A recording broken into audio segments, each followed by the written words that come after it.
ശബരിമല സ്വർണ്ണക്കൊള്ളക്കേസിൽ മുൻ ദേവസ്വം മന്ത്രി കടകംപള്ളി സുരേന്ദ്രന്റെ ചോദ്യം ചെയ്യൽ വൈകിപ്പിച്ചത് സർക്കാർ ഇടപെട്ടാണെന്ന് KPCC പ്രസിഡന്റ് സണ്ണി ജോസഫ്.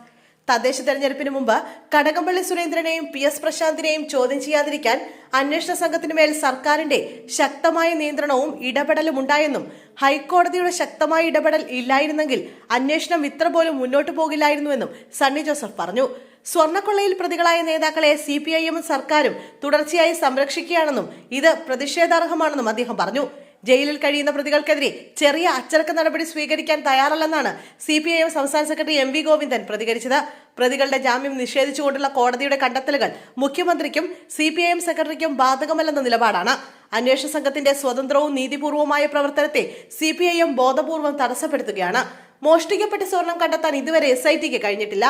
കൂടുതൽ ഉന്നതരിലേക്ക് അന്വേഷണം എത്താനുണ്ടെന്ന് ഹൈക്കോടതി ആവർത്തിച്ച് വ്യക്തമാക്കിയിട്ടും അതിലും നടപടിയില്ല. എത്രയും വേഗം ഉന്നതരെ ചോദ്യം ചെയ്ത് ആവശ്യമായ നടപടി സ്വീകരിക്കാൻ അന്വേഷണ സംഘം തയ്യാറാകണം, സണ്ണി ജോസഫ് പറഞ്ഞു. കടകംപള്ളിയെ ചോദ്യം ചെയ്ത് പരമരഹസ്യമാക്കി വയ്ക്കാൻ അന്വേഷണ സംഘത്തിന് നിർദ്ദേശം നൽകിയത് ആരാണെന്നും സണ്ണി ജോസഫ് ചോദിച്ചു. സ്വർണ്ണക്കൊള്ളയിലെ അന്വേഷണം മുഴുവൻ പ്രതികളിലേക്കും എത്തണമെങ്കിൽ അന്വേഷണ സംഘത്തിന് മേലുള്ള ഭരണകൂടത്തിന്റെ നിയന്ത്രണം ഇല്ലാതാക്കണമെന്നും അദ്ദേഹം കൂട്ടിച്ചേർത്തു. ശബരിമല സ്വർണ്ണക്കൊള്ള കേസിൽ D മണിയുടെ ചോദ്യം ചെയ്യൽ പൂർത്തിയായിരുന്നു. D മണിയെ ചോദ്യം ചെയ്യലിന് ശേഷം വിട്ടയച്ചു. ഡിണ്ടിഗൽ സ്വദേശിയായ മണി, സുഹൃത്ത് ബാലമുരുകൻ, ശ്രീകൃഷ്ണൻ എന്നിവരെയാണ് പ്രത്യേക അന്വേഷണ സംഘം ചോദ്യം ചെയ്തത്. രാവിലെ 10:30 ആരംഭിച്ച ചോദ്യം ചെയ്യൽ 7.5 മണിക്കൂർ നീണ്ടു. ചോദ്യം ചെയ്യലിന് ശേഷം മാധ്യമങ്ങളോട് പ്രതികരിക്കാതെ D മണി മടങ്ങി.